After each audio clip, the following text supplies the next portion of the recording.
Good morning, everybody. Welcome back to UQ. Welcome back to my home track. Welcome back to Brisbane. It's honestly very good to be back in Brisbane, and man, I'm going to the Olympics. That's really cool. Today, I'm doing a bit of a recap on the Nationals competition, what I thought about the 10 events, how it all went, give you a bit of an insight as to what was going on during the competition that I didn't even mention in the vlog. There was just so much going on all the time that it's hard to really take you through. So I hope this gives you a bit more of an insight into Nationals and how things sort of came together. Let's start with my preparation for Nationals. It was incredible. Physically, I was hitting all those 1%ers, I was getting PBs, I was in incredible shape.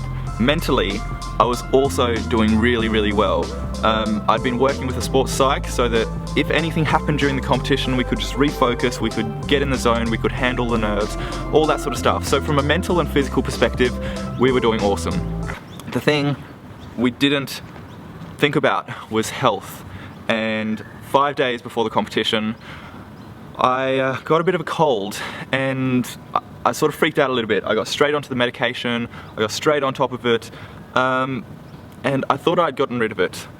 But turns out I hadn't. And when I spoke to the doctors, they said I was sick during the competition. That is why my taper didn't hit, and that is why it took so long in the competition to actually get going. The 100 meters, the first event, it was okay. Again, energy levels were down, and so I really don't remember the race. I just remember trying to get to the finish line as fast as possible, and I did. I ran a PB by 0.09, but when my legs are firing, when I'm ticking over, when I've got that energy from the taper, I'm really looking forward to what I can produce. The second event was the long jump. It was a good jump. It was 2 centimeters off PB, but there were so many things that I picked apart that I really didn't like about the jump. I liked my speed on the runway and how fast I was moving. I did not like how I could not ping off the board, how I couldn't hold my jump. I was rotating forward, which meant I couldn't land either. I know there is so much more there. I know there's an 8-meter jump there. It's just a matter of putting it together. The shot put was probably my second worst event of the competition. It's where I mentally started to just fall apart, and I didn't just smash a throw out there, which I was looking forward to. The fourth event, the high jump, took a while to get going. Could have been because I was sick and tired, it could have been because when I got out there I waited an hour and a half before I actually started jumping, but when I started jumping I just had nothing in my legs. I failed my first attempt at 2 meters, I failed my first attempt at 206, I failed my first attempt at 209, and at 209, I remember this specific moment, the second attempt, I was like, this is the Nationals, what am I doing? This is the Olympics on the line, and even though I don't feel good, it's time to step up. And so I got the 209, went to 212, got pumped again, cleared that. Also from Victoria. Back from a very successful campaign for World. 215, I was like, this is a bonus, like let's get this. I cleared it, that's what I ended with, and that was incredible.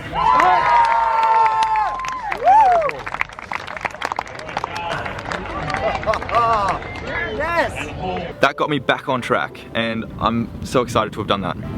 The 400 meters was the last event for day number 1. I was back on track mentally, I was on an adrenaline high, so I was like, this is a good opportunity to replicate what I did in my time trial a few weeks beforehand. So, my race plan was take off nice and strong and overtake a bunch of people by the 200 meter mark, which is what I did. At the 200 meter mark, that's when I started to accelerate into probably like 140 to go, and then that's when it was just all out. That was my race plan. And it worked quite well, except I fell apart in the last 40 meters. Very happy to come away with a PB of 48.47 and finish day 1 exactly where I wanted to be. The thing we did really well after day 1 is we had a really structured plan with myself and with the physio of what recovery we were going to do. So the plan went like this: run the 400 meters, give me 10 minutes to throw up at the end, and then I was going to grab my bag, give it to all my housemates, so they take it back to the accommodation and they started to get dinner sorted. So dinner was prepared when I got back there. Went to the warm-up track, bit of jogging to cool down, jump in the ice bath, get a flush massage, do a bit of a jog afterwards, and then go back to the hotel, dinner is sorted, then straight to bed. Honestly, we killed that side of things. We killed the recovery during the competition. The thing we didn't do very well was nutrition during the whole comp, because I was just so focused on competing and doing my thing on the track, I forgot about eating in general. It just never crossed my mind.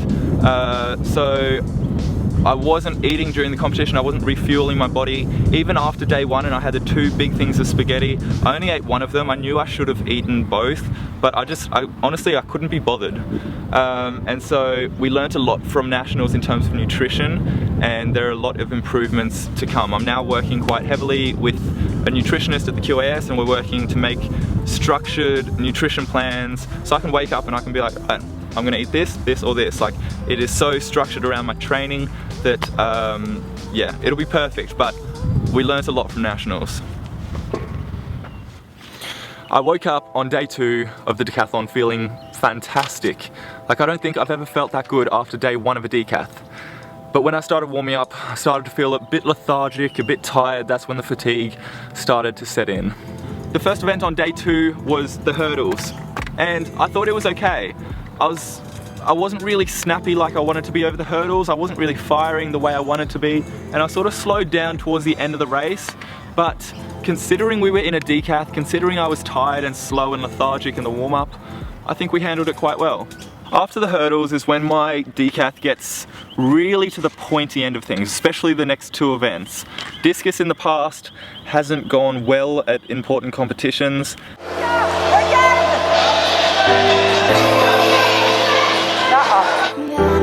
And pole vault is such an easy event to foul out in that I really needed to get those 2 events right. My first throw in discus was just a safe one. I was scared that I was just gonna stuff it up. I was scared that my Olympic dream was just gonna be shattered then. So I was like, let's just get a safe one out around 39, 40 meters, which is exactly what we did. For the next throw, we stepped it up a notch. We took it up an extra 10%. We went for it a little bit more to try and get it maybe to that 41 meter mark, getting close to that 42 meter mark. I think we nailed that as well. And the final throw, we just went for it. I missed a few things still, but it was such an incredible feeling to get it out there, see it flying. 42.81 was the distance, so it was a PB, and such a relief that I was able to get through the discus with an awesome result. Pole vault is the second make it or break it event, and it is so tricky, especially for me because I'm jumping at reasonably high starting heights. So I warmed up, and then I had 2 hours before I started jumping. In that 2 hours, I actually slept a little bit, I had an ice vest on, I completely cooled down, I ate food. You're just not focusing on staying warm because there's no point. Then you get called for your first attempt and you don't have any warm-ups, you're just hoping your run-up is the same, you're hoping you're running the same as you were in the warm-ups, you're hoping you're going to be in place and you're going to be able to actually jump off and take off and do well. The first height was 460, cleared at first attempt, which meant the nerves and the stress and the anxiety of that first jump were gone. Then we went to 480, which was an equal PB, cleared that first attempt, and that was like the base minimum jump that I wanted for the competition. Everything above that was just a bonus, and I really wanted to get towards that 5 meters. We went to 490 next, which was a 10 centimeter PB, cleared it on the second attempt, and we were also on the 16-foot poles, which was awesome. I've been struggling a little bit with the 16-foot poles in training just because I haven't quite had the practice yet.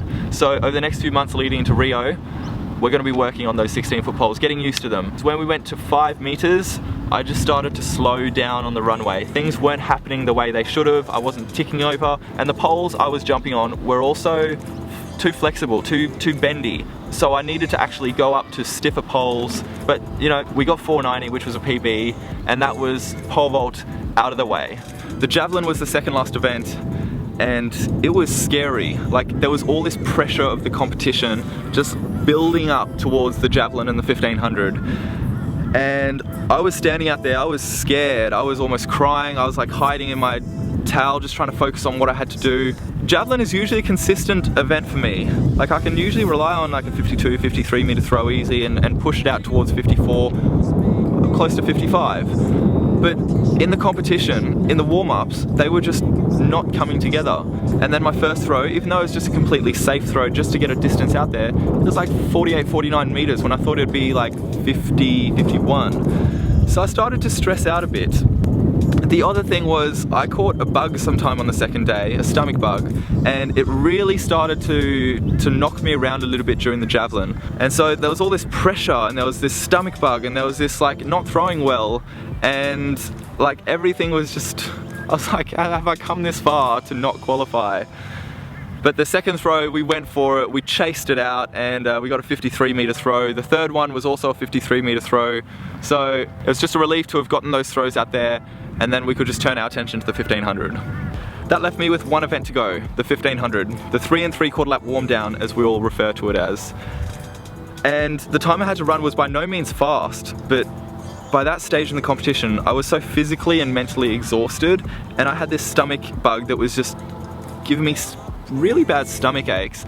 I was just in a lot of pain before the 1500. I just wanted it to be over and done with. So we took off, and the pace was pretty comfortable. I was just sitting behind people, going for a nice easy stroll. I thought I'd get the qualifier easy. But then about 300 meters into the race, things just started to fall apart. My adductors, my hips, and my glutes started to cramp, and my stomach aches were just getting really, really bad. And at any time in the race, I thought I was going to throw up. So I just backed it off a bit, I guess, and just sat on the pace that I needed to get the qualifier. With 400 meters to go, I had 80 seconds. With 300 meters to go, I had 60 seconds. So I knew that I was on track. And then coming down the home straight, I was just watching the clock. I saw with 30 meters to go that I was going to make it, and it was only once I crossed that finish line that the relief sort of really set in, that I realized I was going to the Olympics. And then the very next thought that popped into my head was, I need a bucket, I'm gonna throw up. So it was an emotional roller coaster of 2 days, and I'm just so glad that it's over and done with and that I was able to get through it, and it's just a relief that it's out of the way. I don't need to think about qualifying, and now I can just focus on training for the next few months and getting the best out of that. So that's it. That is my recap of the Nationals, an in-depth look into my competition. If you have any questions, please leave them below, and even just questions in general. Like I think I'm going to be doing a Q&A sometime soon, so leave them below so I can answer them. Apart from that, we're back into the weekly training videos this week, so Road to Rio training diary starts now. Well, it's already started, but the real Rio training diary starts now. Thank you guys so much for sticking around. The support over the weekend was incredible. I didn't get to thank you guys. It was awesome, so thank you. And yeah, I'm off, and I will see you guys next time. Ciao. I think he might be able to do it. Yep. He's done it. 4:55. He did it with plenty to spare. Cedric Dubler, that is a 2016 Olympic qualifier, and he's going to be the national champion.